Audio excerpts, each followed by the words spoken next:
I don't think I did. I left out the C.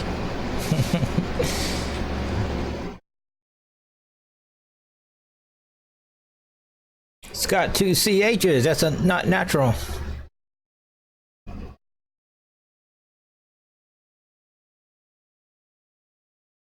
Yeah.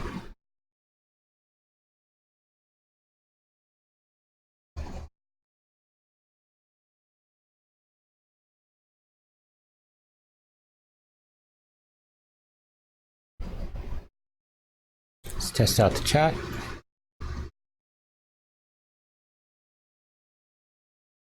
Agamemnon Games said greatness has arrived. Here we go. Greatness has arrived, buddy. That's right. Greatness. I could have that as a t-shirt one day. Have a show intro title one day that does that. I'm gonna get right started as I finish eating my ice cream sandwich. I'm gonna go ahead and get started on the review. Let me make sure the spacebar works.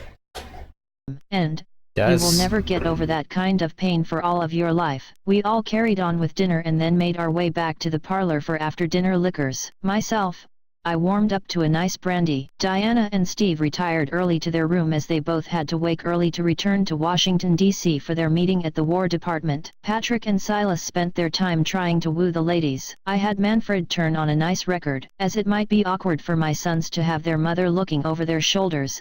I quietly departed the room and returned to my room. Alan Scott had decided to return to his home for the night to take care of some arrangements for tomorrow. Etta Candy's Journal, Monday night, December 13, 1943. It was shortly after 8 o'clock in the evening after we all finished dinner and returned to the parlor for after-dinner drinks. Manfred poured us a new coffee rum liquor that he called Kahlua. It had a wonderful flavor. Manfred offered everyone a cigar, which we all accepted. Hippolyta and I excused ourselves from the party to go to the powder room. In the powder room, we had a chance to work on our game plan for the Wayne brothers. Elizabeth had given her consent for Silas to date us women, and, because Hippolyta was the oldest, I let her take the leadership role. Those two boys are ripe with sexual energy tonight. Etta, I know.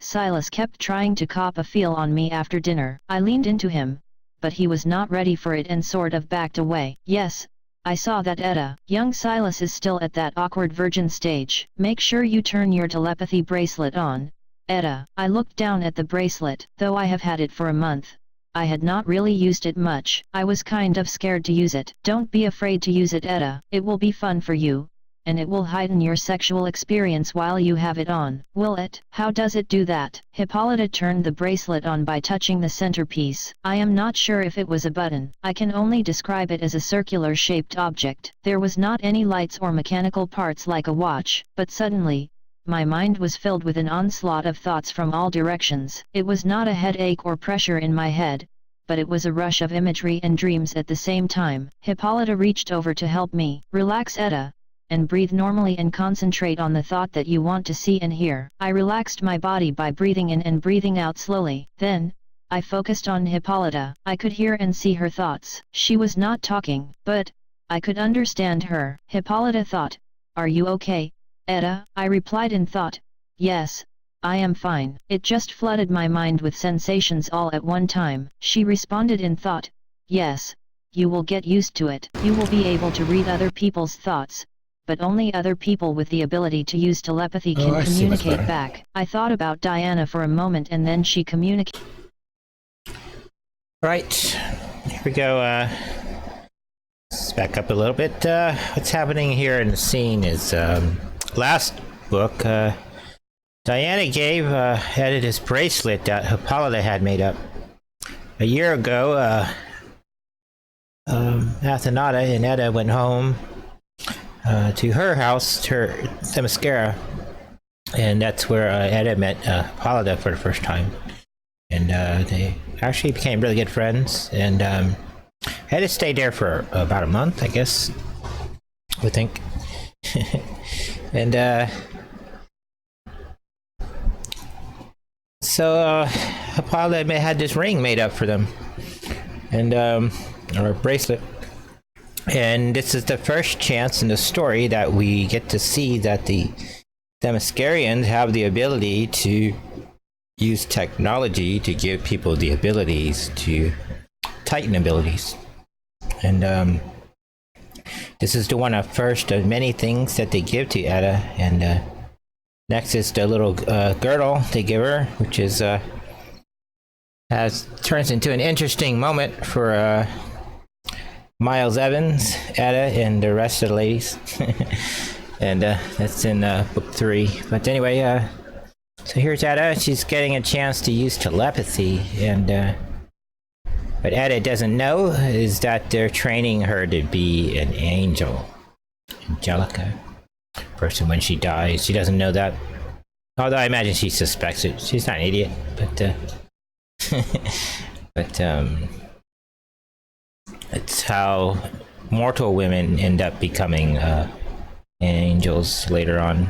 And so here's Hippolyta and Etta. They're getting ready for their dates with Silas and Patrick. I found this nice photo of Linda, Bo, and Adrian there. Adrian, I believe that it's actually a video that was shot from, I believe it's from Agent of S.H.I.E.L.D. She had a lot of scenes with she played Bobby, what's her name? Bobby Morris, the Mockingbird, and Agent of S.H.I.E.L.D. And they left on season 5 or season 6, and she left to do Orville, I guess, after that. But and they're all about the same age there in the image, so it's kind of fitting, I think. Communicated with me using her telepathy. I read you, Etta. I communicated back in telepathy. Hello Diana, this will be interesting being able to communicate to you two while Hippolyta and I seduce Silas and Patrick. Diana replied in telepathy. The ability of telepathy will come to you as visual and audio data. Some of the data will be how things are, some data will be how things were, and some data will be... One of the things that we're doing in this superhero lore, we're allowing the superheroes to have fun with their powers and to sort of not use it just for law enforcement. One of the things that I find interesting with a lot of superhero shows is that they always, no matter who they are, they always end up using their power for the benefits of law enforcement. And I always thought it would be cool if they used their powers for average everyday things other than law enforcement. So here are these two women going out on a date, and one of the things that all the angels have is about the ability to use telepathy. They can communicate through their thoughts, and women as a species are considered more communicative than men. It's a lot of studies on that, and so we're taking the fictional leap on that, and our angels here all communicate to each other silently. They know each other's thoughts, and it makes for an interesting time. And they do so, they talk about each other when they're having intercourse with other people, and it's kind of funny, I think, how they talking with each other. And, the things that will be. You must use your intelligence, your intuition, and your wisdom to understand and to learn information from the stimuli. I replied in telepathy. How does this differ from empathy? Hippolyta said. With empathy, you feel the data stream. It comes as strong or weak feelings. Diana added. With empathy, the deeper you feel for another, then you can heal them empathically. But if you concentrate too deeply, or if left uncontrolled, you could draw the spiritual life force from the individual or the group. Hippolyta and I had touched up our makeup and our hair. She adjusted my evening dress to complement my shape and to make my cleavage stand out more. She used the opportunity to feel up my breast. As her warm hands caressed my shape with their graceful action upon my body, my sexual feelings intensified. My breast ripened up as the energy increased inside my body. Thank you, Hippolyta. I think that my body is ready for action now, I said while holding back my impending sexual climax. The cool thing about the telepathy bracelet was that the mental communication worked with my spoken words as well. I think it was funny to have Hippolyta, the older woman, she's trying to get Etta all ready for action. So she basically fills her up. I thought it would be funny to show that the hedonists were kind of like, they were ready at any moment's notice for pleasure. And so for the hedonists in the story, for them, they're like, they're not, I don't want to say just in a way that the mortals are insecure, but they're a little more confident in their persons. And so the way they touch and feel each other is like just an everyday thing for them. And then so Edda's like, okay, okay, I'm ready to go. But Edda's not like, she's not like, oh my gosh, this woman's filling me up. She's like just taking it all in. Okay, I'm with you. And Diana's listening to them through her telepathy, this conversation that they're having. She's kind of having fun with it. Hippolyta, looking us over in the mirror, said, "Our feminine armor must complement our figure and protect us warrior women at the..." Now this comes from, basically borrowed the idea from, I had saw this movie a long time ago and I liked it with Jane Russell and Marilyn Monroe. Was it, is it Diamonds Are a Girl's Best Friend? That's what it was. And they were getting ready, and they were basically con artists in the movie, right? And Jane Russell says, let's go get our battle suits on. And I always thought that was funny. So in this scene, you have basically Hippolyta playing Jane Russell's character. And Edda's playing Marilyn Monroe's character in the scene. And this is their... or I thought it was Gentlemen Prefer Blondes, what it was. Anyway, she sang the song Diamonds Are a Girl's Best Friend. That's a famous I think Madonna made a video based on that, but I always liked it. And sort of the catalyst of the scene coming up.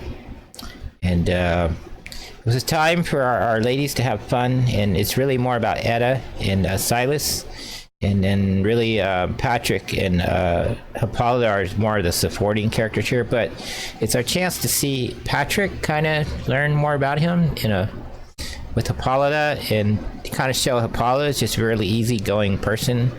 Although she's the queen, she's very approachable. She's not like, I'm the queen, you guys aren't. And this is one of the reasons that Hercules liked her, and why she got along with Theseus and Hercules, and everybody loves Hippolyta, basically.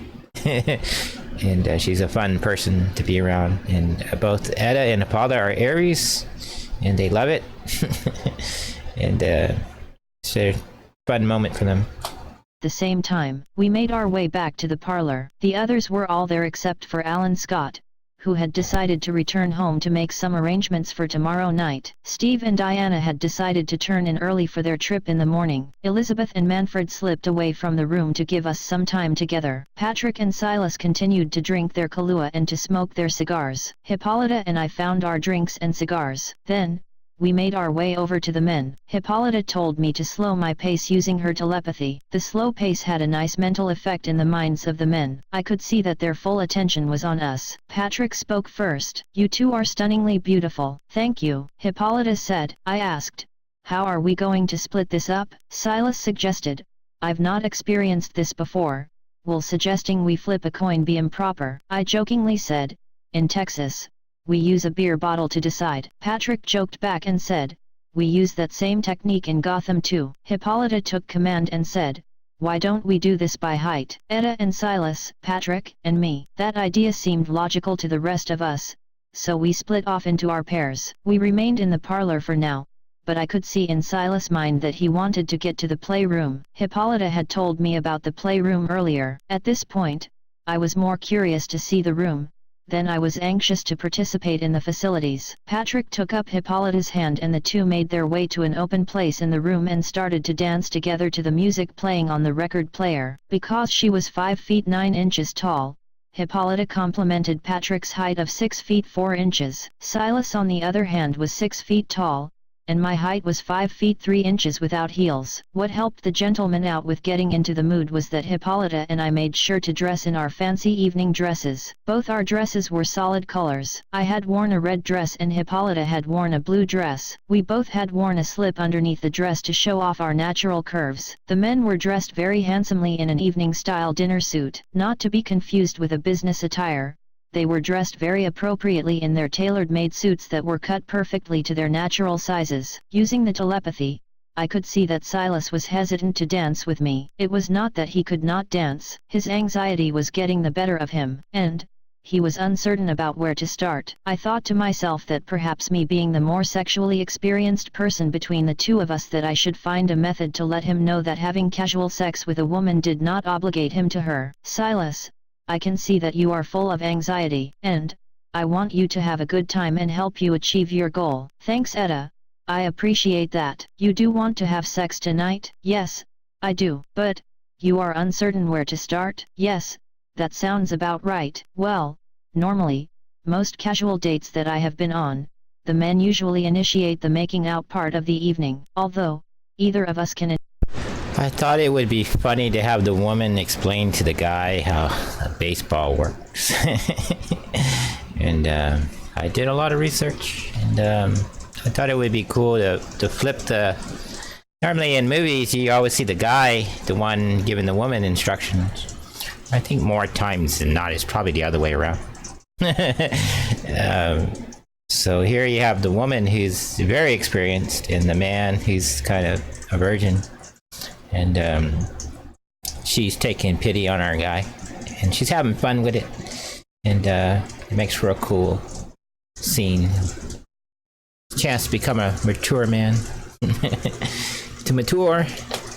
Initiate that procedure. Many men like to start with dancing. That way they can press up onto the gal and get a preview of how wonderful her body feels next to him. Okay, would you like to dance, Etta? I would love to dance, Silas. We made our way over to the dance area of the parlor and found a spot to be comfortable. Silas took my hand into his hand and proceeded to lead the dance. I followed his lead and pressed my body close to his and started to dance. He was still kind of nervous. I smiled and looked into his eyes. He seemed to lose focus when I did that, so to ease his tension, I pressed my resting hand that was touching his backside and slightly caressed his back. I moved my hand from the small of his back to gently press his buttocks muscles. He seemed startled at first, but then realized he enjoyed the feeling. I pressed my bosom into his chest so that the warm sensation would stir his imagination. I pressed my body closer to his so that my sexual organ pressed up against his sexual organ. The sensation had a positive effect on him. I could see his thoughts in his head. It was rather simple for me to concentrate on us,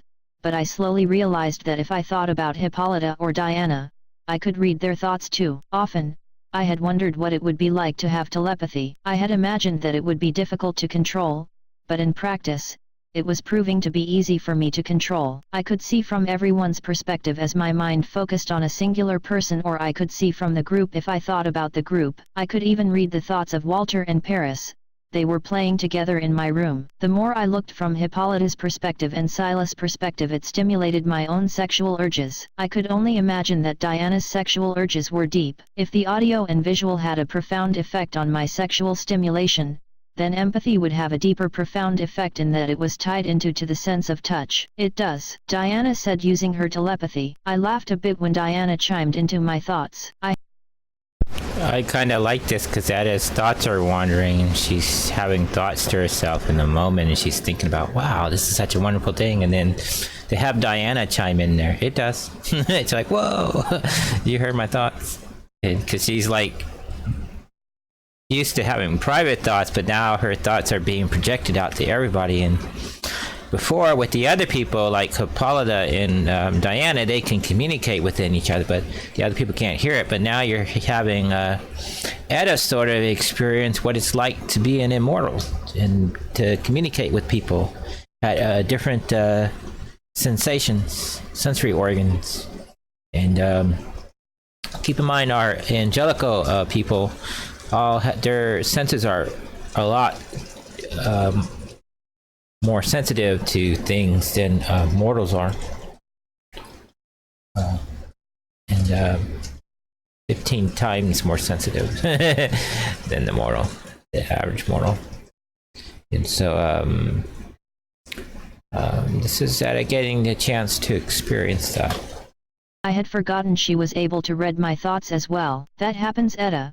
You get used to it. Most telepathic people find enjoyment with casual conversation during sex, Hippolyta said using her telepathy. This is the first time I have seen myself from another person's perspective. I didn't know I looked this good in a red dress up close, I said jokingly to Diana and Hippolyta using the telepathy. Although Diana and Steve turned in early this evening, I could see Steve had some tension he wanted to relieve. I turned my attention back to Silas. Are you enjoying the dance, Silas? I am. This is referred to as getting to second base. How do I get to third base? Well, you need to muster up some courage and inspect my buttocks or other areas below my waist. There are several options. I see. He started doing some calculations in his head. Do I feel her buttocks or do I kiss her? I used my hand to slide his hand down from my back to... This here is kind of showing Silas too. He's kind of a guy, he's in his head, and a lot of young people, I think that's true, because imagine as a teenager, most of your life is in your head. And you're going to school, you're living your life through other people, and when you get in your 20s, for most people, that's the first time they sort of take whatever's in their head and express it with other people. And I think a lot of 20-year-olds, early 20-year-olds, have a hard time communicating with other people. And in the story, you see Alan Scott has this problem, and he's an adult, and it comes from this period of time for most people in their developmental stage that they live inside their head. And it's kind of what we want to show in our story, and psychology-wise, is to show that it's okay to have these thoughts, and it's okay to be open with other people, and sometimes other people are okay with that. And but at the same time, you got to be careful when you do that kind of stuff, because if you're with the wrong person and don't really understand what you're talking about, it could backfire or end up in a really bad situation. But in this case, he's with someone that's very understanding, someone that can read his mind, and she doesn't fear him. And so with the telepathy, it allows us the device to remove any, because without that, Etta wouldn't really know what this guy is about, right? He's a guy, and what's but by opening her mind and revealing his thoughts to her, it sort of removes her anxiety, and she's very comfortable in this, and she knows she's the more experienced lover here, or person, adult, and so she's enjoying the moment and having fun with it. To my buttocks. He seemed to get the hint and relaxed. He let his hand wander pleasantly about my bottom side. The sensation of his warm hand sent waves of pleasure through my spine. I had to let out a little giggle from the behavior, and I pressed my body tightly onto him. After about... Now I think up to this part, up to the part where we actually start the sexual intercourse, that's where we'll mute it out. But up until then, I don't think we need to mute it out, because it's the reason why it would be a violation. It's just dialogue. But other than that, just nothing any different that you wouldn't see on daytime television. So, so now in this journal entry, we're seeing Etta describing the scene. In the next one, we're going to get the same scene from Hippolyta and Patrick's perspective, and it's a little bit deeper, but in this scene, we're going to get to see the basically the fools together, and then the non-fools. And we really wanted to have this scene with Etta because she hadn't really been with anyone in the story yet, other than Diana, and she was with Diana and Steve earlier in the. And if you're this far into the novel, it seems like it was so long ago that happened in chapter 1, but it was only a couple pages ago. But so much has happened in the story up to this point that it feels like it's so long. And one of the reasons I like writing long stories in novel form is you sort of get that sense of time. It's built into the story. Wow, that happened so long ago. And you start to forget stuff that you read only 50 pages ago. So, I'm a sure guy. about 20 minutes, we all sat down and finished our Kahlua and our cigars. Hippolyta took the leader position and suggested, "Why don't we go inspect that playroom that you two men wanted to show us?" The two men seemed very happy with this suggestion, so we all went to the playroom. Patrick led the way. He led us to a service elevator that was built into the manor. Hippolyta was right. Now here's the unseen character. When we're dealing with the ship in Wayne Manor, we want to present them as characters in the story. Kind of like Star Trek, the ship itself was a character in the show, and in the early original series, it was more important. Everybody had the ship was their life. Without the ship, they were nothing. They were stranded, and so the ship was everything, and it was so important, and more than a home. And one of the things I think that's lost in the modern Star Trek is because you have people writing the show that never lived on a ship before. Gene Roddenberry was in the Navy, so he has a sense of what shipboard life is like and why the ship's so important. And I used to be a sailor, so I understand that too. It's feeling a home, it's everything. And so Wayne Manor is that safety ship. And I always thought it would be cool because when you get down into the Bruce Wayne era of the lore, we don't really get to know much about the manor. We only get to learn about it through occasional parties that they had in like a lot of the movies.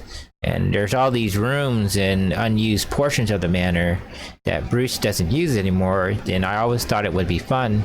And one of the things that Alfred's always pointing out to Bruce is that the manor used to be full of life and all singing and celebrations. And before television, that probably would be true.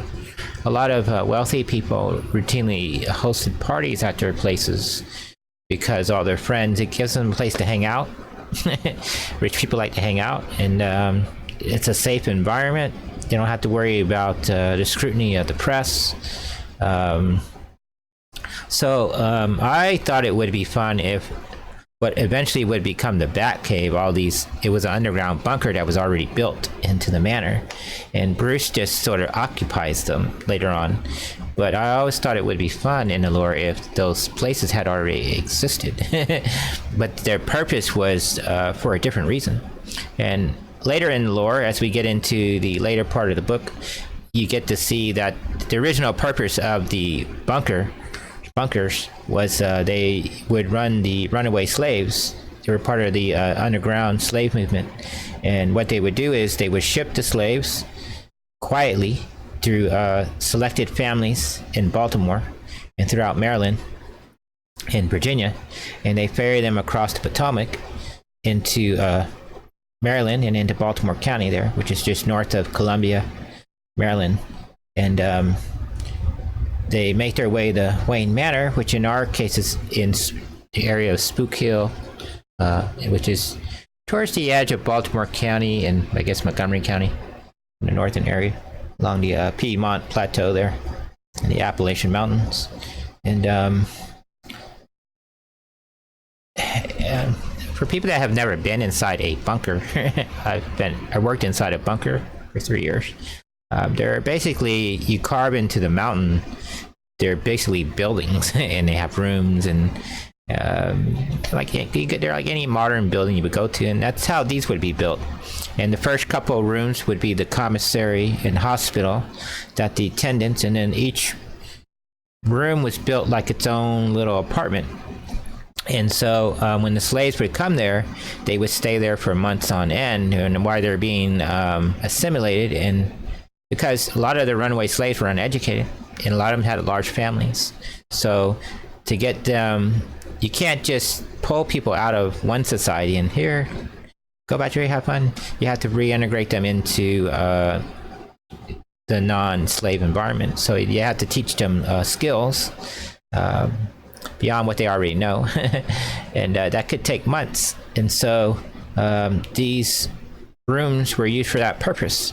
And so once slavery ended, and 50 years later, Solomon Wayne, Judge Wayne, who we meet later in the story, he retooled these rooms. And what he would do, he lived during a time where organized crime became a reality in the United States, and the government decided that it had to develop a professional police force and professional agencies to deal with organized crime. And he built these rooms that he'd invite people over, and he studied them, people and behavior and human behavior. And through that, he tried to help people. And we get into that a little bit more into the story here, but this is the idea of this scene. In the next scene is that we wanted to show what the purpose of all those rooms were, and it wasn't really Bruce that built all those rooms. They were already there to begin with.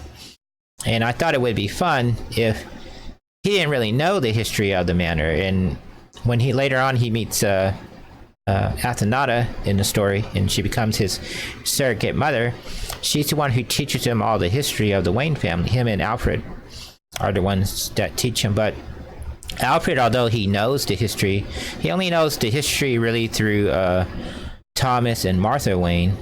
He doesn't really know the history prior to that. And it would be fun, and that's sort of why we brought Hippolyta into the story.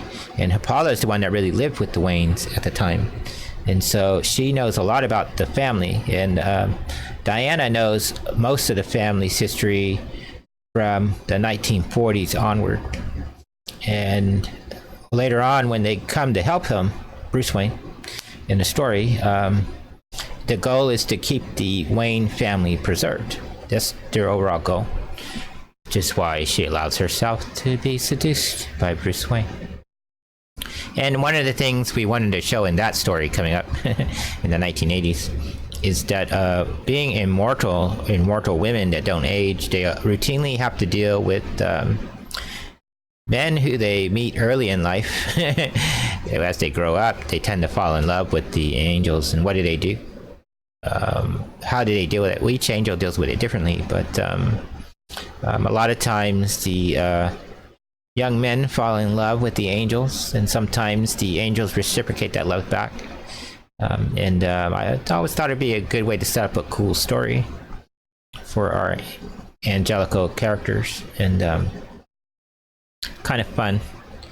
And let's go on. Right about the manor being built on top of some deep caves. We all descended a good distance in the elevator. Then, we finally arrived at the floor. The elevator door opened up to a long hallway that was carpeted from end to end. There were several doors on either side of the hallway. Patrick led us to one of the rooms further down the hall. Outside of the rooms were a pair of lights. One light was green and the other light was red. Several of the rooms had this. We're showing that there are a lot of rooms, like 20 of them, but it's showing, and they're all about 3,500 square foot apartments.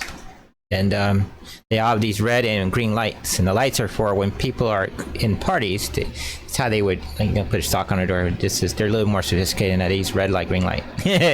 So if the red light's on, don't go in the room. Green light's on, the room's not occupied, and that's really the idea of the room. This was again before television, and so stuff that rich people do. The same arrangements of lights. I asked, "What are the lights for?" Patrick answered, "The lights are to let others know that the room is occupied." I asked, "So, you have a couple of rooms to use?" "Yes, these rooms were once used regularly by visitors who used to come to the manor for parties," Patrick said. "Hippolyta and I will take the room on the right, and you two can take the room on the left." Hippolyta and Patrick went into the other room and shut the door. The light next to that door changed from a green light to a red light. Silas took my hand and led me over to the playroom on the left. He turned on the light in the room and shut the door. Inside the room next to the door was a set of light switches. He flipped on one switch and the lights in the room changed from a green light to a red light. The door on the outside looked to be made of solid oak, but on the inside of the room was dressed with some kind of padded material. I guessed that it was designed to muffle the sounds. The room was fairly large. It resembled a small apartment that was around 3,500 square feet. The interior walls were styled with a nice panel that contrasted the furniture. There were some smaller rooms that were adjacent along a small hallway that was on the opposite side of the wall where the door was located. One room was a small kitchen with appliances which occupied the wall to the left of the hall. There was a bathroom which was on the left side of the hall and a master bedroom which was the far door opposite the main room. The kitchen had a wet bar that separated the main room from the kitchen and had some bar stools. Silas gave me a quick tour of the other rooms. He said,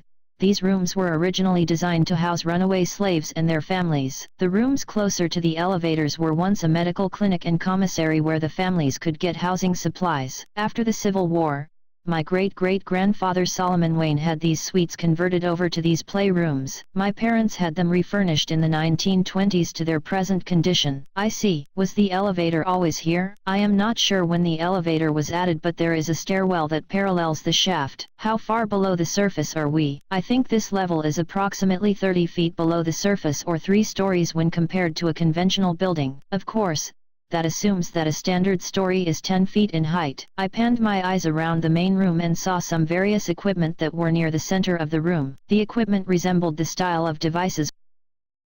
The sex rooms.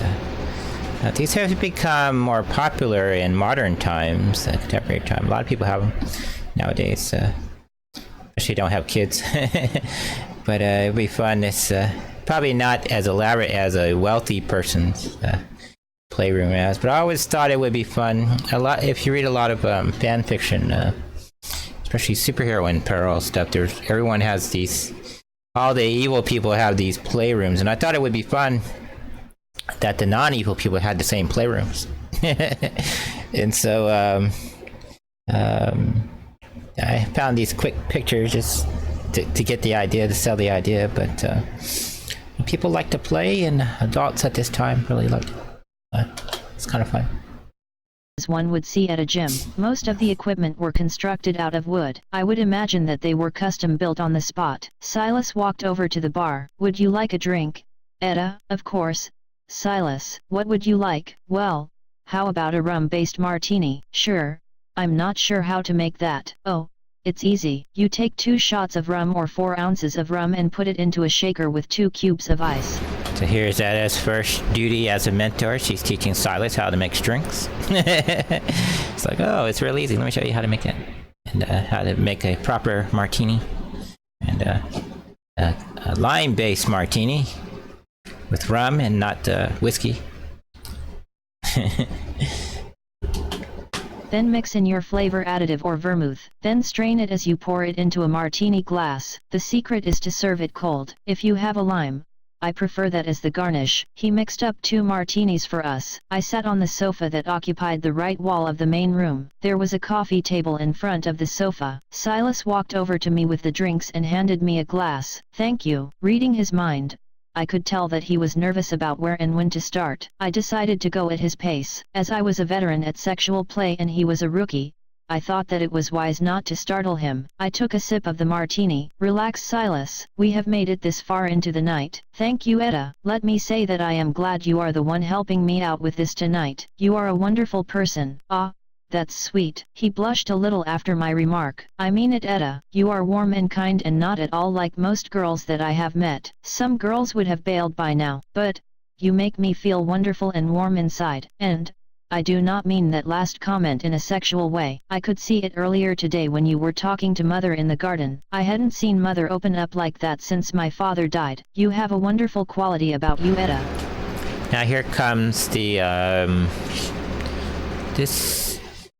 We wanted to show them moving into a more serious moment, and Etta is aware of this, that Silas wants to get into it, but he doesn't know how, and he has a lot of apprehension, and so he's just being honest with her, and she's understanding about it, and she's sort of letting him go with what he thinks is right, and later on she's going to kind of straighten him out. But I thought it's important in this scene to have this, because you have really inexperienced guy going here, and she's being very careful with him here, and she doesn't want to wreck him. And this scene could have gone a couple different ways, but I decided to keep it light and straightforward, and kind of let Silas have his moment in life. And I think the scene overall is cool.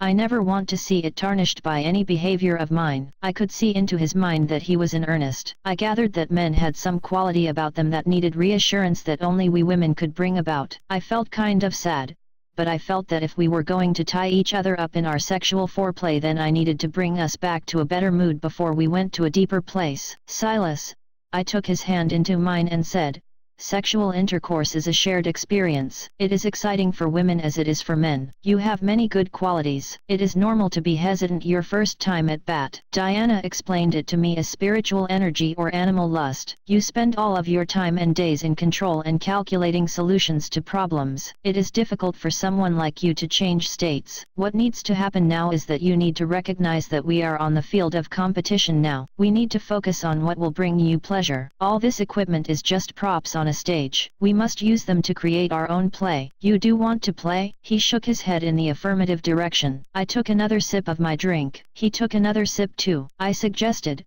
how about we get started?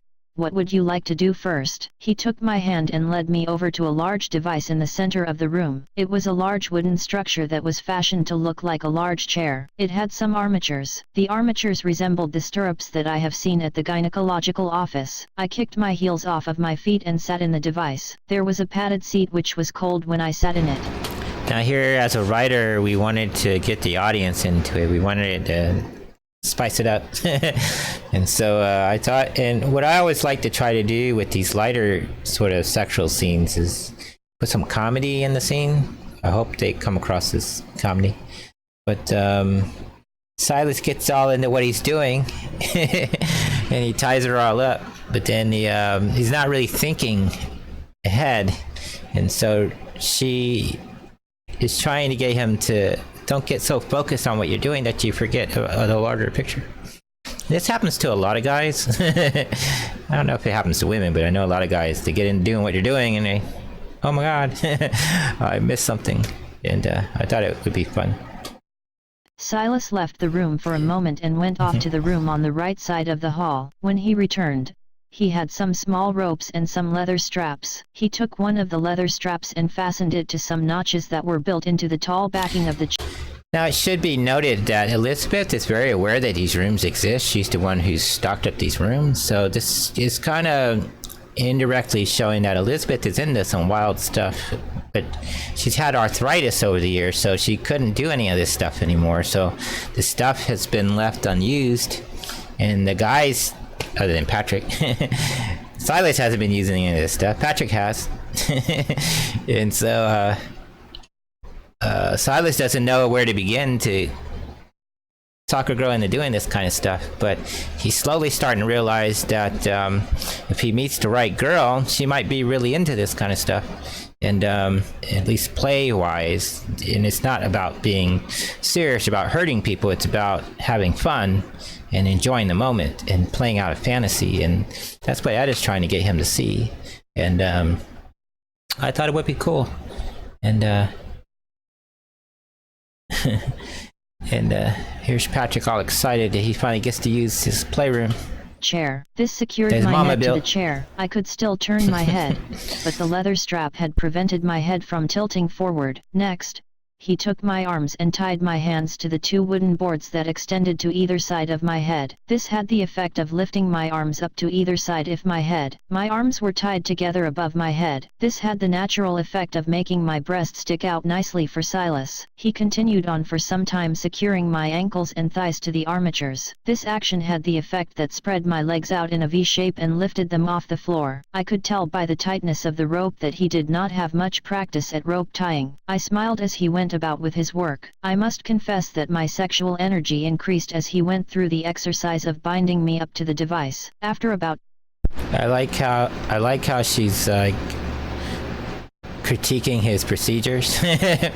She's like, his rope tying's okay, but it needs some work, and that would be natural. Most people that don't know how to tie rope. It's all weird looking. And he's like, well, I'll have to work on that. And she's all into it. She's like, yeah, this is really cool. We're getting it on.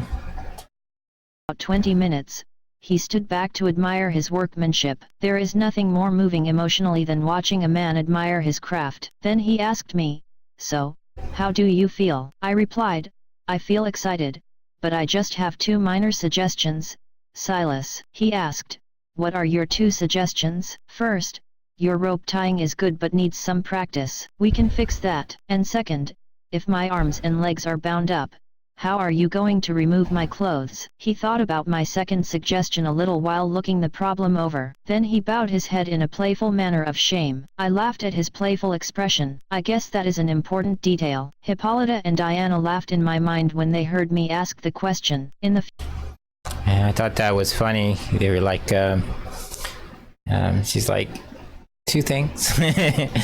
First, if my arms are all bound up, how are you gonna take off all my clothes? You're gonna just rip them apart? Which would be okay, but still. She's like, in the future, if this is what you want to do, make sure you let the girl know. So she doesn't have to walk around all her clothes all ripped apart. And especially if they're expensive clothes, like she's wearing this expensive dress that Diana made. So she's like, it could be, some of those dresses are like $100 dresses. They don't want you ripping that up. You know? It's like, oh, dude, this stuff's expensive. future, make sure to unwrap the lady from her dress and garments prior to the shackling unless you plan on ripping off her clothes as part of the act. But before you destroy her expensive clothes, make sure that she knows to dress with garments that she is not afraid to lose. Myself, I sometimes pack an overnight bag with extra panties and bras so that I have something to wear. It's great to have your clothes ripped off in the throes of passion, but it is uncomfortable to go walking around without undergarments in the morning. Although, I do have some experience with that. He laughed after my last comment. Okay, we're gonna let the part where she does the little striptease dance for him, but where he starts making out with her, that's where we'll mute it. Tied my hands and legs. To help him get back into the mood of foreplay, I slowly removed my clothes for him in what I hoped was a tantalizing strip. I got the idea for this dance. I was watching New Girl, and Zoe Deschanel, she did this dance. It was like the pilot episode with her boyfriend, but he ended up dumping her, and they had a little bow fall out. And so she did this little dance, and I thought it would be cool to have Etta do that sort of homage to that dance. And here's Etta, she's like, I'm glad my mother made me take dancing lessons. Tease dance. He sat down in the bondage chair. I began the routine by undoing the straps of my evening dress that hung around my shoulders. I turned my body around so that he could only see my backside. As the right strap fell from my shoulder, I turned my head to look back at Silas. I turned my body slightly so that my shoulder was angled in his direction. I swung my hair around playfully and pivoted my body with my torso to the left. Like before, I looked back in Silas' direction and dropped the left strap, using my arms and hands to cross my breast to keep the dress from falling completely. I turned my body around in an about-face move. As my body changed its position, I let go of the bustier part of the dress. With the momentum of my upper body and the force of gravity, the dress fell away to the ground. This had the effect of revealing my strapless bra that Hippolyta had given to me. Also, it revealed the half-slip under my dress. After turning my body to face Silas, I strutted along with a dancer's step. I moved myself closer to him and leaned forward, letting my breast drop before his eyes. I gave him a playful gaze. All those years my mother forced me to take dance lessons have really paid off. As I leaned forward,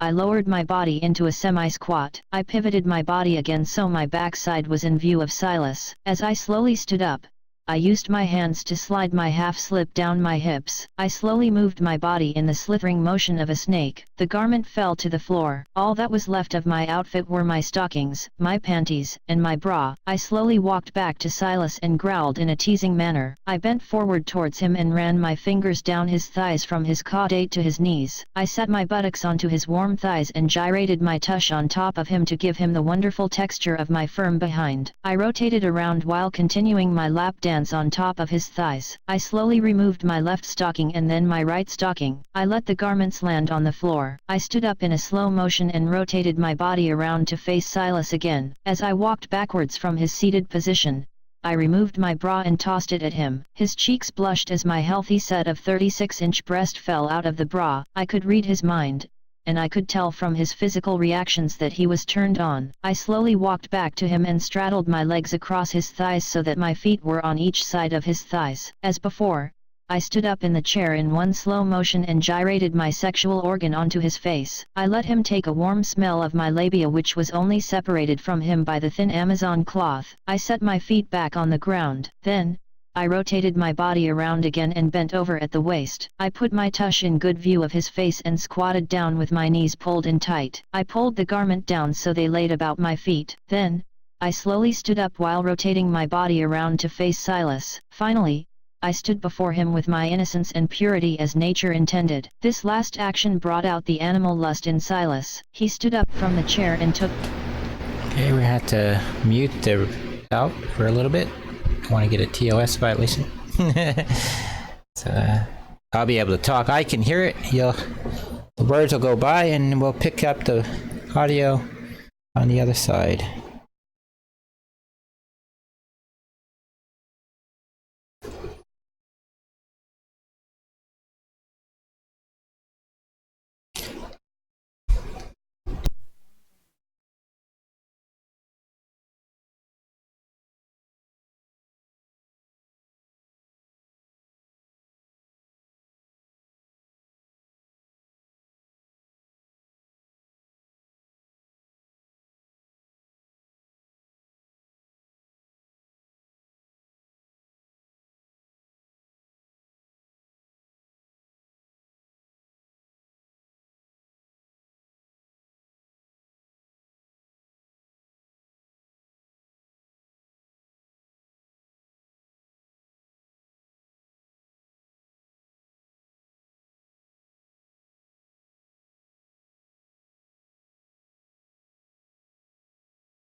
So there, Silas' first time he experiencing a woman's climax is like, whoa, I didn't know that.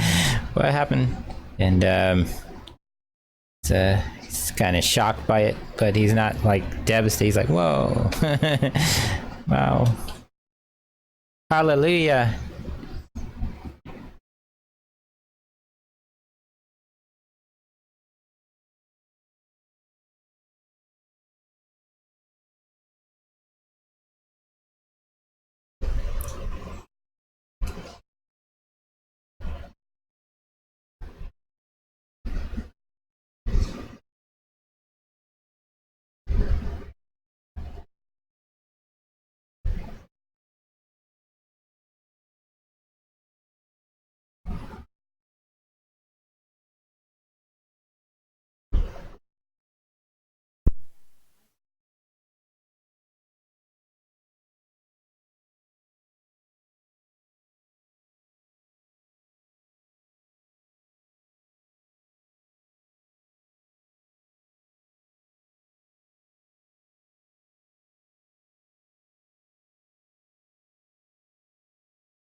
We can unmute it now.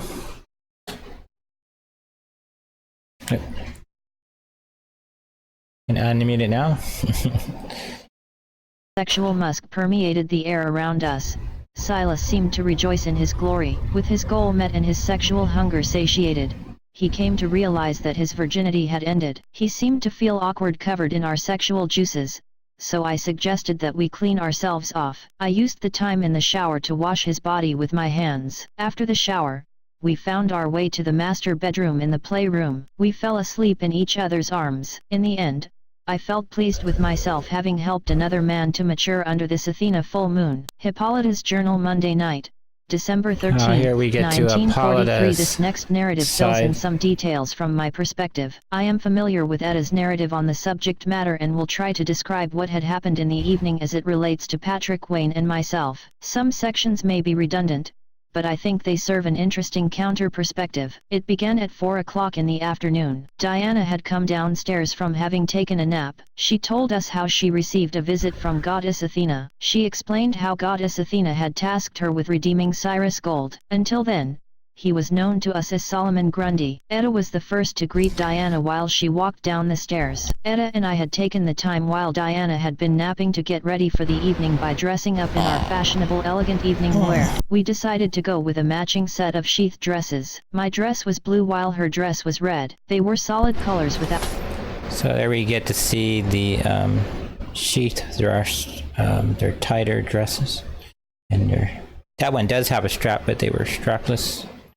And it was kind of the fashion for the day. Diana made all the dresses for them, and Diana's wearing a mermaid dress, and it's a little bit different.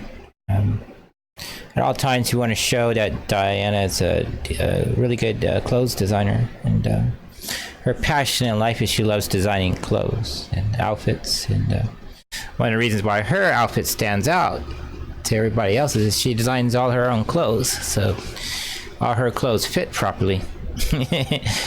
And she designs her own shoes, and all her shoes fit properly because she knows how to design shoes and make them from scratch. So without any special additives to make them sparkle. The material used for the dresses were microfiber materials that we produced on Paradise Island. The material served to complement our feminine shapes in all the right ways. They were cut with thin straps that draped about our firm shoulders. The bodice were cut to resemble the traditional Amazon corset. The skirts were part of the same material that made the bodice. This had the added effect of hugging our bodies in all the right places. The skirts were short and cut just across our thighs. Since we were planning on eating at the manor, We wore simple open-toe Clytemnestra-style sandals. Mine were black while Edda's were gold. Diana had dressed in a mermaid-style evening dress with a long skirt that was cut to show off her long legs. The dress was white on the right side and leopard pattern on the left side. She complemented the dress with a pair of gold strap open-toe heels that matched the color of the leopard pattern. All the men dressed themselves for a black tie event. All were handsome. I made sure to greet and hug them all. The others had been playing some card games when Edda and I walked down to the parlor. Dinner was set to start around 8 o'clock. After Diana had come down and had informed us of Goddess Athena's charge for her, she set her... Yeah, one thing we did there is a writing technique. If you remember Edda, when she starts off the whole thing, when Diana comes down and Elizabeth sort of cuts in with her own thing, she didn't really describe what they were wearing. So when Paula is telling her story, we add that information in. So it's kind of though it's sort of the same story from a different perspective, we add new information in to give the reader something new, to give them a reward for sitting through this and getting to this point. And so we get to see more of what they're wearing. And Hippolyta also is more descriptive in her manner and writing than Edda is, because Hippolyta's been writing for thousands of years. And so we get to see when Hippolyta is writing, her writing's a little more sophisticated and seasoned, and Edda is really more from a perspective of a 23-year-old woman, and not a very experienced writer, but they sort of convey the same information, the basic information. But with Hippolyta's writing, we want to show her writing is a little more educated, statesman-like. Herself down at the piano and started to play some American jazz and some other contemporary standards. The others seemed familiar with the songs and joined in. Edda started to sing along with the piano and harmonized with Diana. I decided to use my telepathy to learn the songs Diana and Edda were singing. Everyone seemed to enjoy the music. As the time flew by, Manfred came into the parlor to announce that dinner was ready to be served. We all stood up and made our way to the dining room. At dinner, Elizabeth had given her consent for Silas and Patrick to date Edda and I, but she was anxious about Silas dating a mature woman such as myself. I had similar reservations when Diana started courting Steve Trevor. Now here you have Hippolyta is reading Elizabeth's mind, and she knows that where the evening could go and why Elizabeth would be apprehensive, and she's not offended. She's not like, oh my God, this woman hates me. She's understanding. She's a mother too. Diana's a mother. They sort of understand where she's coming from and why it's important for her. And the difficult part is getting Silas to see and understand. But luckily, he does understand what they're talking about, and he's more accepting of that. And Elizabeth is more receptive after listening to their conversation. And it's another opportunity for us to explore the hedonism side of the immortal life and compare it to what's going on in the mortal realm, where they're at war. It's in the middle of World War II. So, okay. But as an immortal woman myself, I understood the reluctance of starting a relationship with a mortal, because at some point, they will be gone forever. Although mortals do experience loss and grief, they tend to not live past 100 years. For us immortals, it has always been difficult to watch your friends and the person you love grow old. And here's a part that we always have to bring back in the story.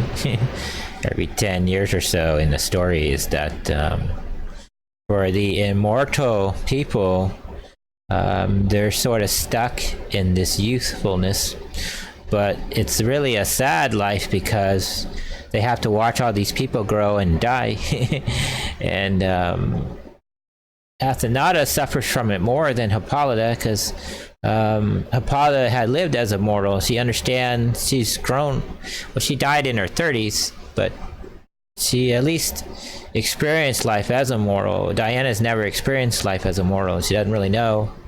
And so the only thing, she lives through other people, and she lives through their experience, and she's aware of these things, but she herself hasn't experienced these things, and so she suffers quietly.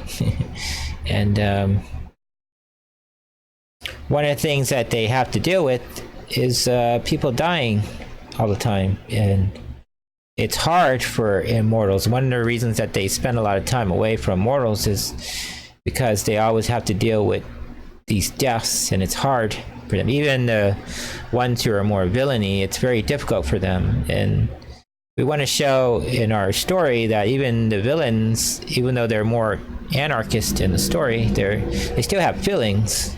And for them, a lot of times, they're more expressive in their feelings, and they take deaths harder than the people who are more compassionate in the story. And at the same time, we're contrasting the passionate people with the compassionate. What separates compassion from passion is, compassion is a domesticated form of passion. Passion is raw and out there and untamed. And compassion is tempered and a lot of heartbreak with compassionate people. And they sort of deal with heartbreak in their own ways and coping mechanisms. And this is what we constantly have to keep bringing back into the story. So we never lose that in our stories, the immortals and what they have to deal with, that they don't die. And it's sad. Before your eyes and die. At my age, I have watched this cycle for many more times than I cared to remembered. Myself, I have come to enjoy the art of love-making whenever the opportunity made itself available. That does not mean I will be offering myself out to any and all who passed. Now for Hippolyta there, what she's describing is, as she's gotten older, 3,500 years old, for her, she has grown to accept that in any moment that she spends, especially in sexual intercourse, she gives her all. And because she feels that she gets a lot of value out of that. And as she's gotten older, that, I want to say, thought process has intensified for her. She's just a person who's in love with life. She's in love with love. And she's not afraid to express it, and it's just only grown more as she's gotten old. Diana, on the other hand, is a person who's sort of fallen out of love. She doesn't really believe in love, and she wants to believe, and she's trying to believe with Steve Trevor and Etta Candy, and she's trying to find her way back to the place that she was at before. But after 12 children, 12 different love affairs that she's been in, has damaged her, and she doesn't know if she can love, and even if she chooses to do so, to what extent can she love other people? And she's constantly struggling with that in the story. And Hippolyta, on the other hand, she struggles with it, but not as intense as Diana. Well, the difference between the two is that Hippolyta can forget things. Hippolyta can recall things. She has her ability to recall memory because she's lived a long time. But she has the luxury to be able to forget things. She can be lied to. She can be, although she has telepathy and she can read people's minds, she can be lied to. She can be fooled. Diana can't. And this is the difference between the two. Really big difference between the two. And we get to see that here. By my presence, I do have my dignity. As the queen of the Amazons, my time having sexual intercourse with a lover over the years have been casual, while some have been long affairs. I have come to learn in the contemporary world of mortals that Amazons have been used to symbolize anti-man or anti-masculine. Nothing could be more further from the truth. Our desires are to help men along their journey in life. We do not desire to tame mankind. Our desire is to harmonize with men to raise families and culture. Feminine energy is about harmony and compassion. Likewise, masculine energy is about individual focus and passion. This means that our purpose is to show men that feminine energy is an essential part of all our lives. So, I do understand deeply why Elizabeth had anxiety for Silas. It is a mother's quality or a nurturing quality. In astrology, this personality is termed Cancer and is symbolized by a crab. Cancer is a water sign, and these personalities are people who absorb the dark energy around them. This dark energy weighs their spirit down or grounds them so they cannot churn like a calm ocean wave or serene wave on an inland lake. Cancer transforms dark energy in a nurturing way. This means that as they absorb the dark energy around them and they convert this energy to light energy by mothering people around them, or they intensify their care for another being. If they do not transform this dark energy,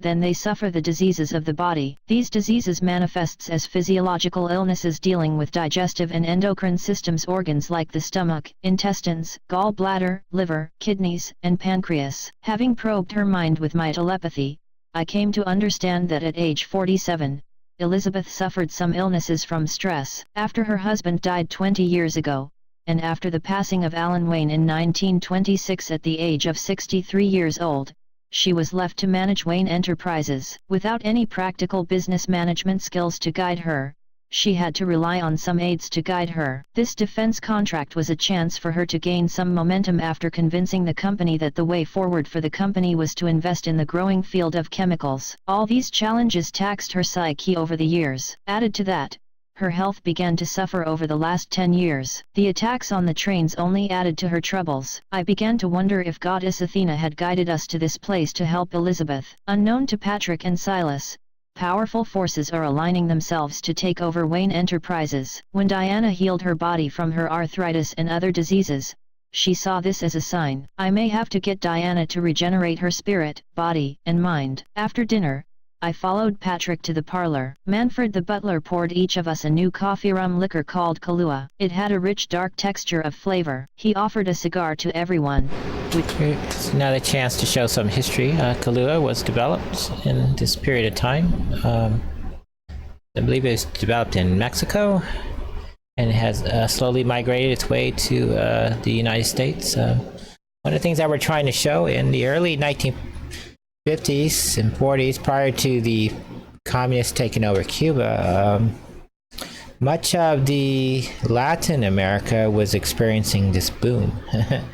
Even after the war, and trade was high, immigration was high. It's a really good time for the countries south of Texas, and Mexico included. But due to corruption in a lot of these places, and people determined to make all these countries communist, there's a lot of wars that went on all the way up to the 1990s, and some of those wars are still going on. But Kahlua was one of the good things that came out of that this time period, and so we wanted to make it sure we made it part of the history.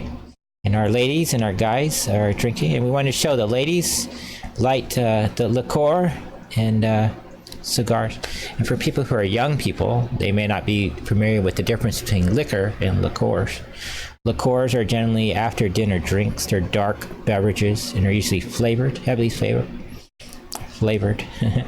And what it is for those not familiar with formal dining, usually prior to dinner you have cocktails, which are usually some type of martini or so forth.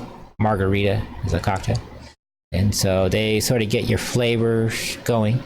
And then when you have the meal, you generally drink wine. And wine will either be a red wine or a white wine. White wines are usually served with some type of white sauce or salty sauce. And red wine is usually served with tomato type based sauces and so forth. And so they weren't typically at a formal dinner, but because you're at the Wayne house and Alfred's preparing the meals, it's sort of structured. So here they are, the ladies are, we wanted to show that the ladies enjoyed liqueur and cigars too. And they're not heavy smokers, but at this time period, people like to do that kind of stuff. And that's how people got their funk on. Which we all accepted. The flavor of the cigar complemented the Kahlua nicely. As I smoked the cigar, my mind locked in on the sexual energy building up in Patrick and Silas. Their thoughts had revealed that they wanted to try to court Etta Candy and myself for the evening. I made my way to Etta and suggested she help me in the powder room, which she accepted. In the powder room, after we used the toilet and washed our bodies clean. Now here's the powder room scene again, and so now we're experiencing from Hippolyta's side, and we see that Hippolyta is trying to get Etta to relax. Etta, although Etta presents her story as a calm, cool, collective person, she wasn't really. And Hippolyta was like, Etta was like a kitten getting ready to go out there. She wanted to show her stuff. And so Hippolyta had to slow her down and get her all ready. And that's why she kind of was filling her up. But she had to get Etta kind of slow down, honey, sort of way. And Etta had her new toy going, and part of using the telepathy bracelet was to get her to slow down and to understand what she was about to do. And there was a lot of significance in this, and Hippolyta being the older person here and the mother in the scene, she didn't want it to go too far and damage Silas, damage Etta, damage their relation with the Waynes. And so the elder statesman that Hippolyta is, she's always thinking strategically. And she knows, and she's run a lot of brothels in her time, so she's very familiar with young people and young people's desires to lose their virginity. And we see her taking on this role here, and it's, I think, a fun role for her. Clean. I noticed that Etta was not using the telepathic bracelet that I had given to her. Those two boys are ripe with sexual energy tonight. Etta, I know. Silas kept trying to cop a feel on me after dinner. I leaned into him, but he was not ready for it and sort of backed away. Yes, I saw that, Etta. Young Silas is still at that awkward virgin stage. Make sure you turn your telepathy bracelet on, Etta. She looked down at the bracelet. I could see in her mind that she had some fear to use the bracelet. Don't be afraid to use it, Etta. It will be fun for you, and it will heighten your sexual experience while you have it on. Will it? How does it do that? I turned the bracelet on for her. She seemed amazed at the device. I could see in her mind as the audio and visual data entered her mind. It overwhelmed her senses at first. I caught her lithe body in my hands as she fell to the ground. I reached over to help her. Relax, Etta, and breathe normally and concentrate on the thought that you want to see and hear. She relaxed her body by breathing in and breathing out slowly. Then, she focused on me. I could hear and see her thoughts. Using my thoughts. Are you okay, Etta? She replied in thought. Yes, I am fine. It just flooded my mind with sensations all at one time. I responded in thought. Yes, you will get used to it. You will be able to read other people's thoughts, but only other people with the ability to use telepathy can communicate back. She thought about Diana for a moment, and then Diana communicated with us using her telepathy. I read you, Etta. Etta communicated back using her telepathy. Hello, Diana. This will be interesting, being able to communicate to you two while Hippolyta and I seduce Silas and Patrick. Diana replied in telepathy. The ability of telepathy will come to you as visual and audio data. Some of the data will be how things are, some data will be how things were, and some data will be of things that will be. You must use your intelligence, your intuition, and your wisdom to understand and to learn information from the stimuli. Etta replied with telepathy. How does this differ from empathy? I said. With empathy, you feel the data stream. It comes as strong or weak feelings. Diana added. With empathy, the deeper you feel for another, then you can heal them empathically, but if you concentrate too deeply or if left uncontrolled, you could draw the spiritual life force from the individual or the group. Etta and I had touched up our makeup and our hair. I adjusted her chic evening dress a bit to complement her gorgeous shape. As my warm hands caressed her shape with their graceful action upon her body, her sexual emotions intensified. Her breast firmed up as the energy increased inside her body. Thank you, Hippolyta. I think that my body is ready for action now, Etta said while holding back her impending sexual climax. I looked us over in the mirror and said, our feminine armor must complement our figure and protect us warrior women at the same time. We made our way back to the parlor. The others were all there except for Alan Scott, who had decided to return home to make some arrangements for tomorrow night. Steve and Diana decided to turn in early for their trip in the morning. Elizabeth and Manfred slipped away from the room to give us some time together. As we entered the parlor, I noticed that Etta was making an accelerated pace toward Silas. As I knew that Etta was like a nymph when she got in her sexual moods, I used my telepathy to advise her to slow her pace. Young Silas was not ready for that speed. She needed to dial it back. It's important to point out that for the immortals where they live, nymphs are real things. Unicorns are real. One of the scenes I'm working on is Diana, Athenata takes her daughter Diana to Themyscira, and her daughter's like this, I want to say this pre-goth, because they're living in the 1950s, so goth is more, I think goth has always been around, but in the 90s is when it really becomes like culturally a big thing. But in the 1950s, her daughter's just like, yeah, dark person. I thought it'd be fun to have her daughter be this like outwardly this dark gothic person, but then she meets a unicorn for the first time and she's like, oh my god, I love it. And then let me take it home, and she can't take it home. And then that's when Diana starts to look at buying her house. If you have been following the series and you know the screenplay that we wrote, that Diana's house in 2013, she lives next door to Aristotle, Plato, and Socrates. And this is how she ends up living there, is what happens in the 1950s. But after she comes back and she's reintroduced to Hippolyta, she ends up having to buy a new house because Hippolyta went and sold her house, her palace. She had a huge palace that she lived at, and it got sold, and so now she ended up buying a new house. And Diana decided to buy a small house, like a small little like Victorian style house, and that's how she ended up living next to Aristotle. And while she's going to look at some of these properties, she takes her daughter on a vacation to visit Themyscira, and to show her daughter what the immortal realm was like in the world that she grew up in. And she takes her to her home and the old palace. And it's kind of cool. In a way, Etta reminded me of my daughters Diana, Donna, and Drusilla. Diana's approach to courting men when she first learned to call on to men was balanced, as she was a Libra or a child born under the sign of Athena. Donna's approach was rapid, as she was a Sagittarius or a child born under the sign of Zeus. Drusilla was exactly like Etta, as they were both an Aries or a child born under the sign of Aries. In I superscript 1 I plus or minus astrology or Greek astrology, a sign was equivalent to what mortals called a month. Only in our calendar system, a month is 30 days or 30 degrees of movement of the sun across the heavens. A week was divided into 10 days. A month was divided into 3 weeks, which were called decanates or I plus or minus I 1/4 I, which means 10-day period. As I stated before, Etta and Drusilla were born in... I guess that should be explained. I wrote it in the Greek.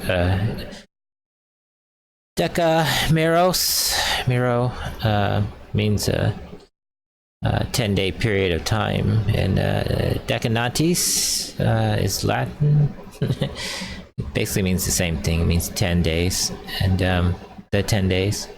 And this is showing the Greek calendar again, which was sort of introduced before, but their calendar only has 3-week periods. Each month is divided into 3 weeks. A week is 10 days long, and each week there's a different ruler for the day and for the night, and so which is in the calendar, and it's based on the moon.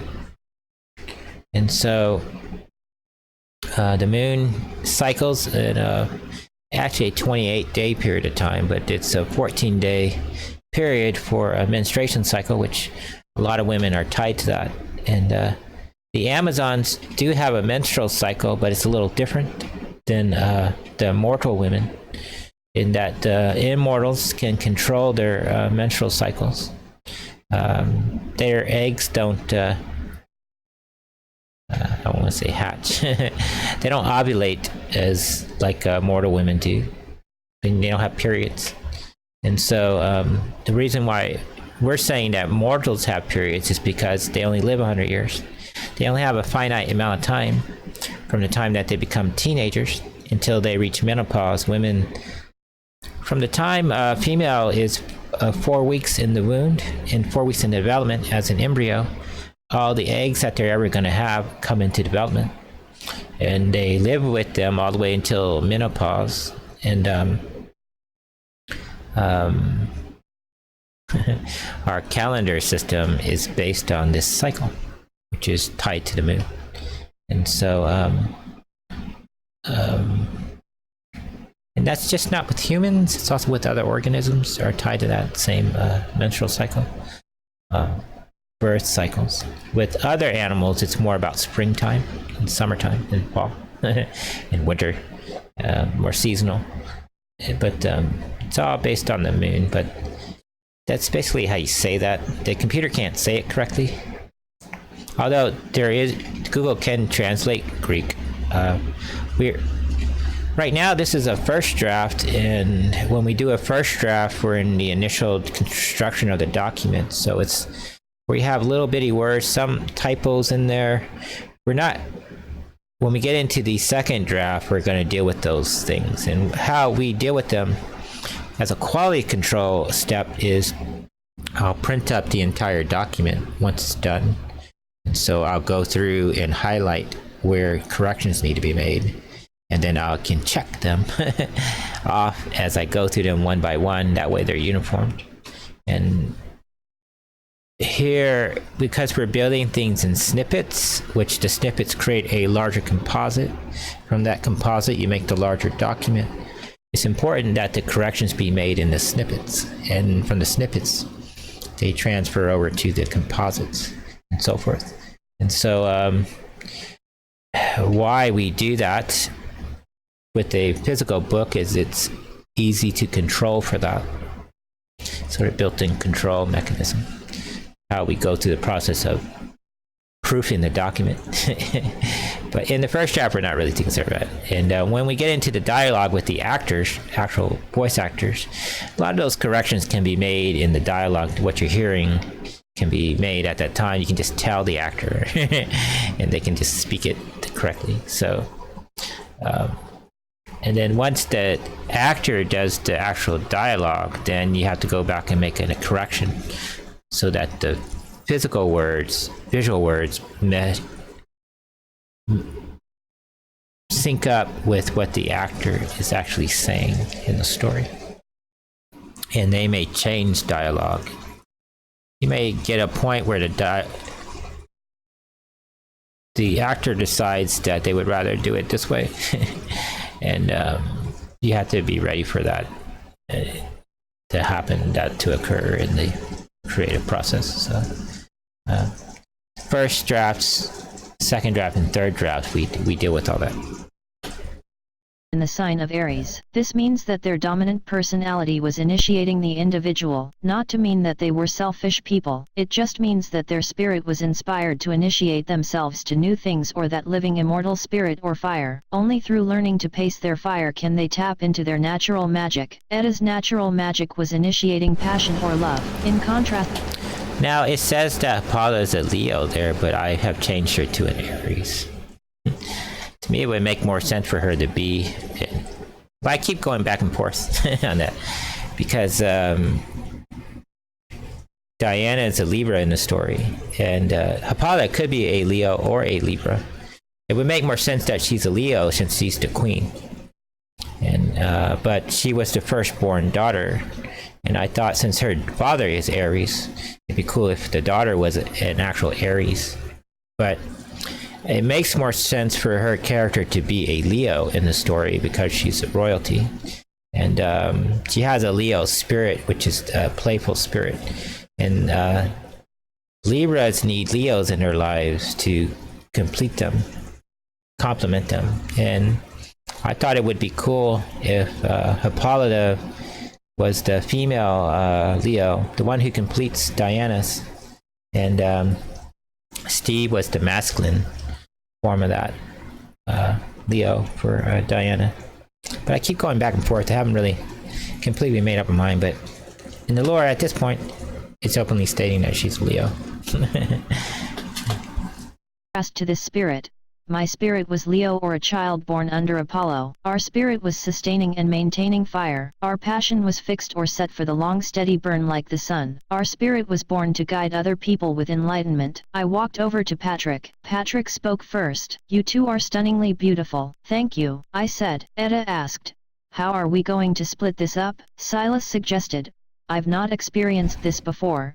Will suggesting we flip a coin be improper? Etta jokingly said, in Texas, we use a beer bottle to decide. Patrick joked back and said, now here we get to finally deal with Patrick. And Patrick is an older man. He's 27 now. He's not a young kid anymore. He knows what the women are. He knows he could have either woman and they're ready for it. He can read their minds. He doesn't have telepathy, but he can pick up on cues that the women are ready. He's having fun with the moment. He's enjoying that his brother is probably going to get to lose his virginity, which the older brother is kind of is looking out for his younger brother, but he really loves Etta, he really loves Hippolyta, and he likes that Hippolyta's really into it. And they're joking here. I like this thing with the beer bottle. Etta's like, well, in Texas, we decided by just spinning a bottle. That's how we decided who to be, because back in these days, I don't know if young people do it nowadays, but in their time, men and women dated and they had sex together, but they didn't necessarily like court each other, and unless they were in a serious relationship. So how they would decide things with the beer bottle. And that's what they're joking about. And Patrick's like, we do that same thing in Gotham. And try to do that in an Adam West voice. I can't do Adam West, but and Hippolyta takes command and said, let's do this by height. you and you. And this goes back to Hippolyta's, one of the running gags in the story is that Hippolyta has a weakness for athletic men. And everybody is aware of it, including Diana. And so Diana jokes about it a lot, and Hippolyta is aware of it too. But she's, over the years, she's been kind of, that's funny. But through this book, she starts believing in it more. Maybe I am. Maybe that is my weakness. Because at this point, Hippolyta doesn't really have a weakness. And Diana's weakness is chocolate. She loves chocolate, but it makes her drunk, intoxicated, and makes bad things happen for her. And Hippolyta loves athletic men, and that's her thing. She can't get over it.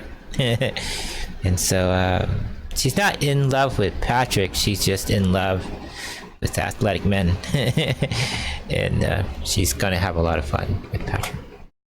We use that same technique in Gotham too. I took command and said, why don't we do this by height? Etta and Silas, Patrick, and me. It was important to pace Etta and to let her allow Silas to unleash that passion or raw animal lust. She understood my suggestion and went about comforting Silas by starting with a dance. Patrick and I made our way to the dance floor. There was a record playing a song that Patrick told me was a slow jazz music. The music... Now, as we've been doing these photo stories more, I got into this pattern of 3. So you have the main person telling the story, which is Hippolyta. The centered person that they're talking about would be Patrick here. And then the third person in the scene isn't necessarily the direct person we're having dialogue with, but this is a intermediate. If you study linguistic anthropology, what they call lines of conversation. Paula has the first line, Patrick has the second line, and Etta would have the third line of conversation here, dialogue. And I kind of like this because we only have 3 tracks, because the video is sitting in 1 track, which is track 4.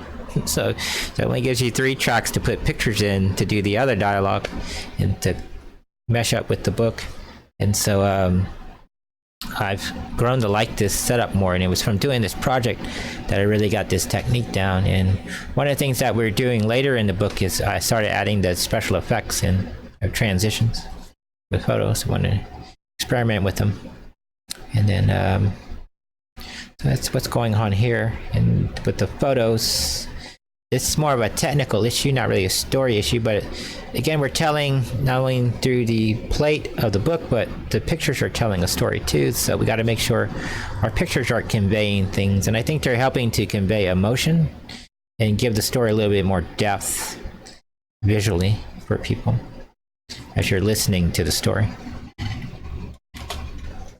Music had a nice effect that inspired my body to dance slowly. I could tell that Patrick was ready for pleasure. As our bodies joined together for our slow dance, his sexual organ stirred to action as my tender body pressed into his. At 6 feet 4 inches tall, he towered over my athletic body. My breast found their way to press onto his manly chest. I followed his lead in this dance. I was curious to learn where this young man of 25 years wanted to go. With my telepathy, I scanned his mind to see all the memories of the women he had come to know. His desires revealed to me that he desired the warrior maiden. He had read of my daughter's deeds in the newspapers and had listened to the reports on the radio. He read the comic books inspired by my daughter. He saw Diana perform death-defying escape demonstrations at the theaters in Washington, D.C. Over the years, I had become accustomed to enjoying the many ways men immortals and mortals filled their dreams with my daughter. Now this gets into philosophical idea that it's a belief. I don't know if it's true or not, but it's see it a lot in romance. But it's believed that a lot of men have the dream of what they call the maiden, the warrior maiden, and here we're literally doing it in the show. And I was watching a movie called Dangerous Beauty. It was a story about Veronica Franco. She was a courtesan that lived in the 12th century, I believe, Venice, and might have been before that, but it was during the time of the plague, before that. And her mother told her the story of the maiden and what men dream about. And so for women, they have to learn how the skill of using that. And so when you see Wonder Woman, when you're dealing with William Marston, a lot of his psychological motifs deal with that. That's why she's dressed the way she is. And that's why they didn't accidentally stumble upon that costume just haphazardly. There was a reason that they used that for. And it goes back to his disc theory of dominance, inducement, subjugation, and control. And so in this case, so Hippolyta and Etta are trying to let the men seduce them, and they're willingly doing it. So to let the men have their way, the men are inviting them to their little playhouse. And so for this to work, the women have to be willing to do it. And so what we're doing with the pictures is you see initially we had them side by side, but now we're grouping them so no one's really equal. They're all sort of this organic universe. And then, but we're condensing it down to where when we get to these private scenes, it's just the two people that are involved, whether it's a fight scene or a love scene or a sex scene or a sexual violence scene. It always comes down to the two people in the scene, the characters that are undergoing these encounters. And so what we're slowly doing with the picture is moving Paula and Patrick closer together, which you saw with Etta and Silas. But now we're seeing it from the two older people in the scene. And what she's explaining there is the warrior woman, warrior maiden. Patrick has these dreams, and she wants to fulfill it. But the catalyst of this scene had more to do with, if you read a lot of fan fiction stuff, with superhero and fan fiction, you always have the heroine being tied up and forced to have sex with the guy, and it comes from this fantasy. And so we wanted to have a parody of that in the story, kind of a parody of a parody. And I thought it would be fun if what if they were playing it in their little playroom and Hippolyta went along with it. And it would be funny because she's the queen of the Amazons and he's just bachelor dude. And I thought it would be fun scene for them to sort of flip it around where they're into it, where they're doing it willingly. and what it would be like. And I thought it would be funny in a more playful way, because what happens to Hippolyta later in the story, it contrasts that to show that she's a woman into like really hard sex. She's into, not necessarily violence, she doesn't like violence, but she's into hardcore stuff.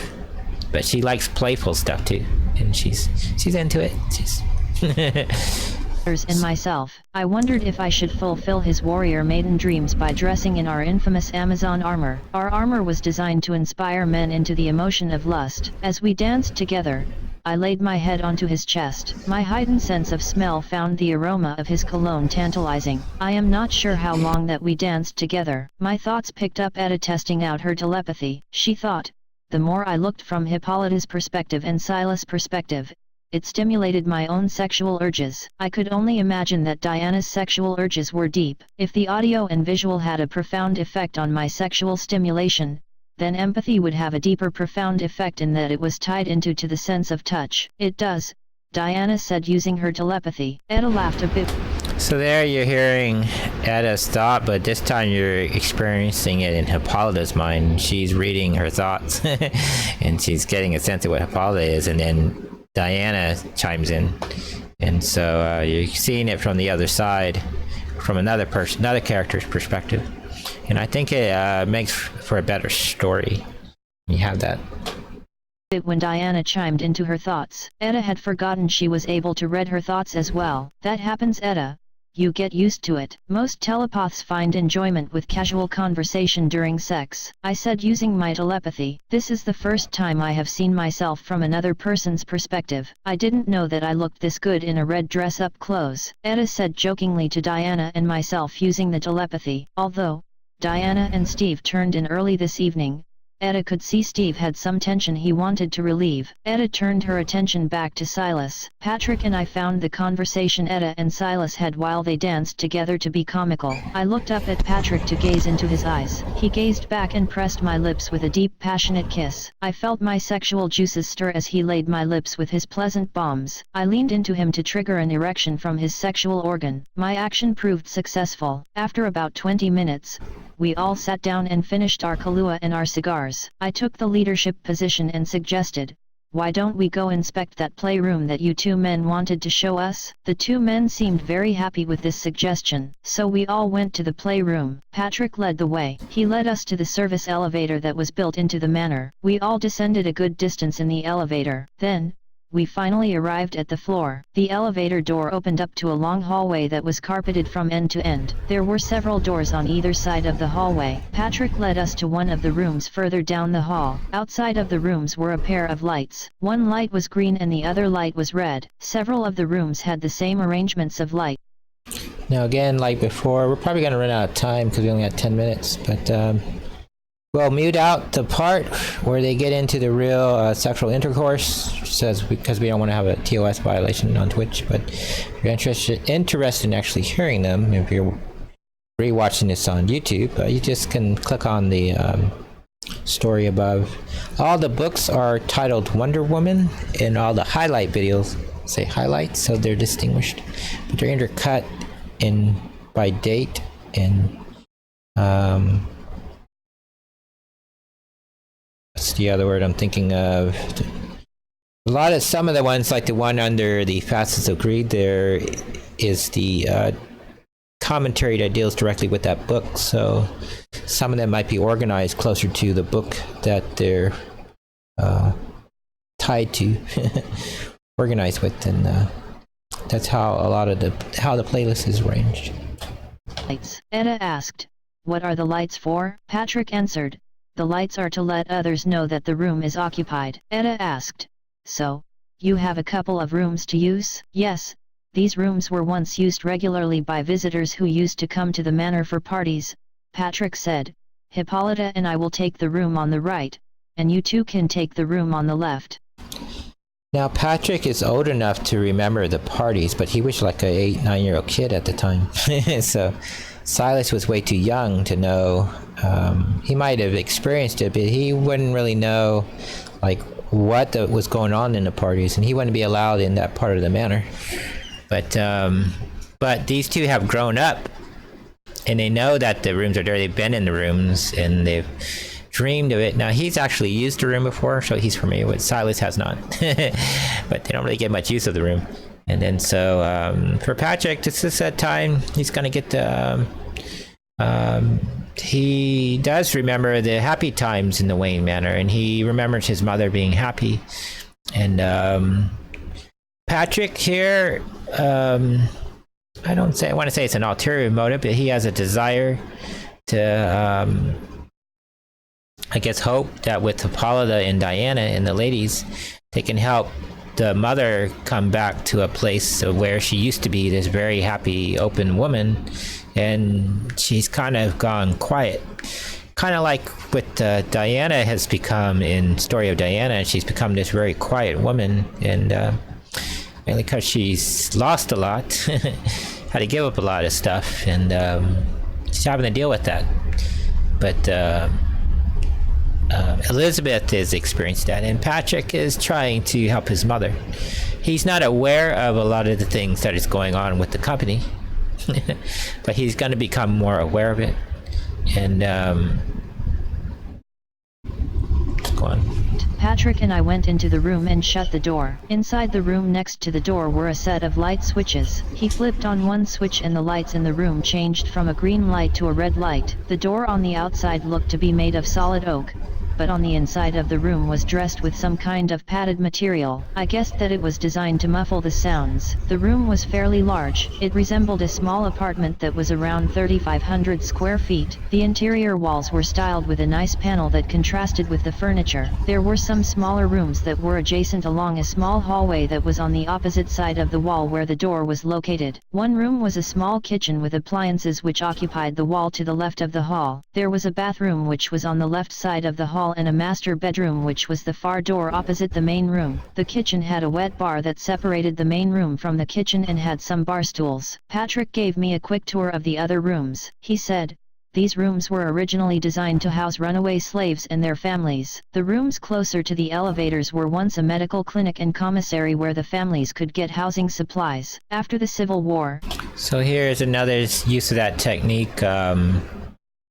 Silas gave a bit of information, and then we're using Patrick to give a little bit more history of the Wayne family, and we're trying to slowly roll out the Wayne to make the story interesting, because when you're writing about sexual intercourse, especially when you're dealing with an audience of 25-year-olds or older, people are familiar with that. You're not going to woo them with fantasy. Maybe a younger person that would be, but for most people, you're just telling them what they already know. So when you write the dialogue, you have to purposely break it up, I think, and you have to present it in a way that leaves to imagination. One of the devices that we're using is slowly rolling out information about the Waynes, and because it's interesting, and it's kind of how neurons work. The brain likes novelty things, and so especially when you're writing a long book that's 144, this is 73,000 words. Part of the reason of writing a long book as opposed to a short book is the way memory works. Working memory is a short-term thing. And so when people read stuff in chapter 1, by the time they get down into chapter 12, they pretty much forgot about what happened in chapter 1. So when you're rolling out these little novelty things, it stimulates the neuron in the brain.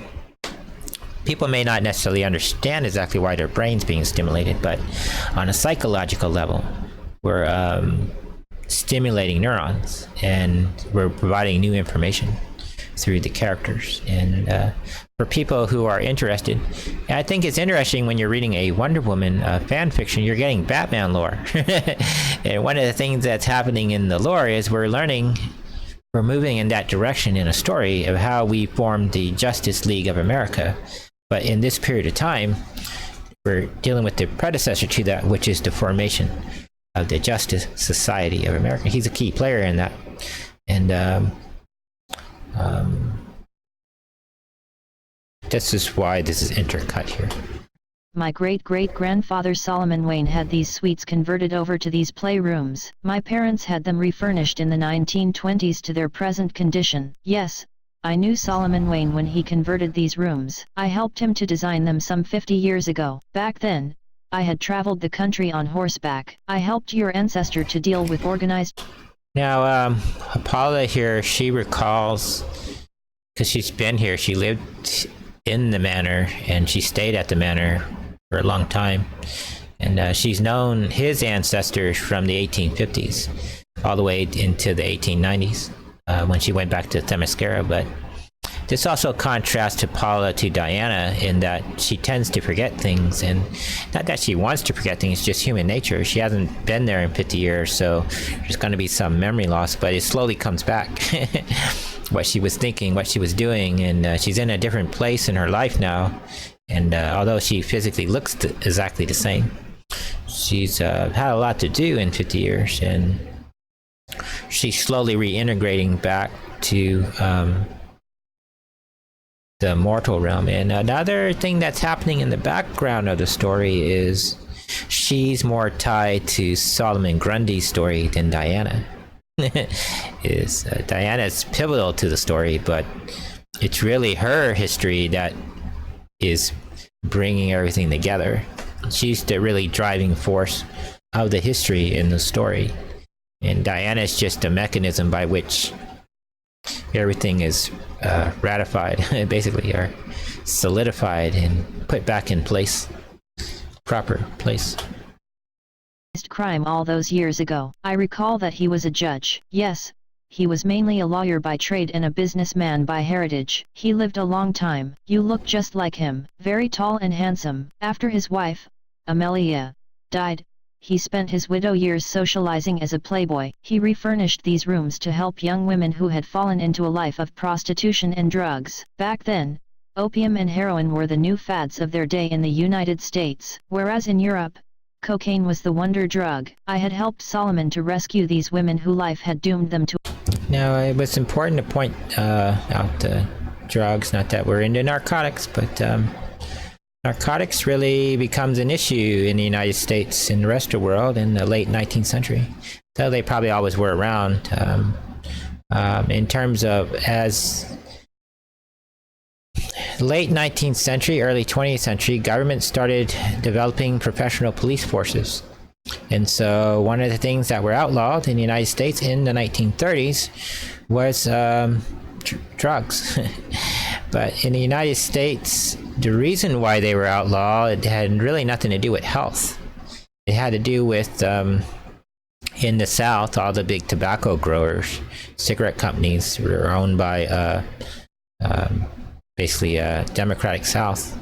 And so in the 1930s, those political power, they had a lot of financial power, and so economic power. And so they used that power to create the formation of the what became the Drug Enforcement Agency, DEA. And what is it? The FDA comes around, and part of their desire is to control, using the government to control these industries. Through that, they could control wealth. And that's really why drugs were outlawed in the United States. And from the 1940s going into the 1980s, in our story, we're going to see it become more of a problem. Because a lot of these countries that are small little countries, they, during the Cold War, start becoming more powerful in the world. And so this problem, which comes through the 19th century, continues to grow, and the cities and county governments have to deal with it. It's more prevalent in the city-county level than at the federal level. Although the federal level is prevalent, it's not. They're not dealing with it firsthand at the ground level, and so our heroines and heroes are dealing with it because they have to deal with everyday people. And that's sort of why we're bringing this into the story. So you see that it just didn't start in the 1960s. It really is an outcrop from the 1840s, 1850s. She, of course, has lived through this time period. So for her, it's not something that she read in a history book. Something that she lived and experienced. And she's becoming more acclimated with the United States because she has kind of a 50-year gap where she kind of went home and kind of unwind Diana too. She went home and kind of unwind for 50 years and 40 years, and now they're coming back to that life. Here we go. Oh, it's 5 o'clock. We're gonna have to pause it here. Where's my pen? See, today is the 10th of June.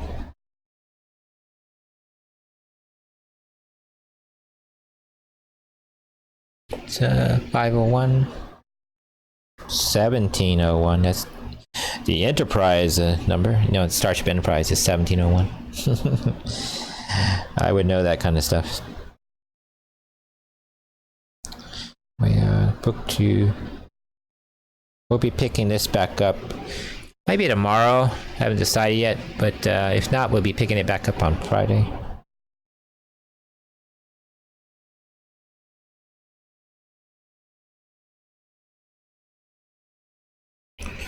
Two hours and 56 minutes in the story.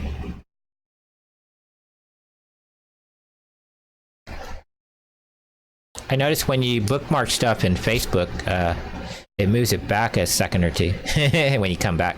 It's kind of cool. It's actually a good feature. I'm glad they put that in there. I don't know if it was an accident that it does that, but it's actually a really good feature, especially if you're following a book online. Let's go ahead and bring up Nightbot.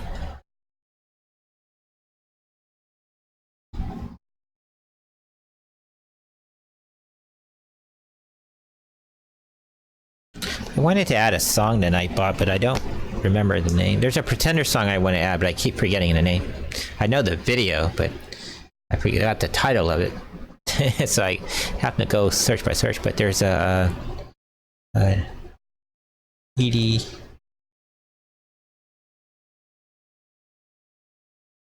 Brickle song that I want. New Bohemian.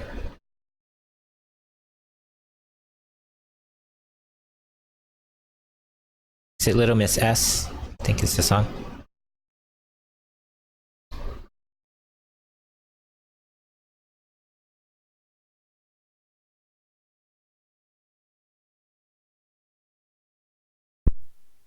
Pause it. Yeah, because I don't want this to get muted or flagged for using copyright material. So we'll go ahead and end. We're going to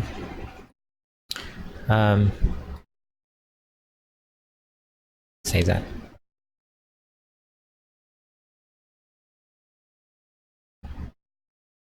Back to Nightbot.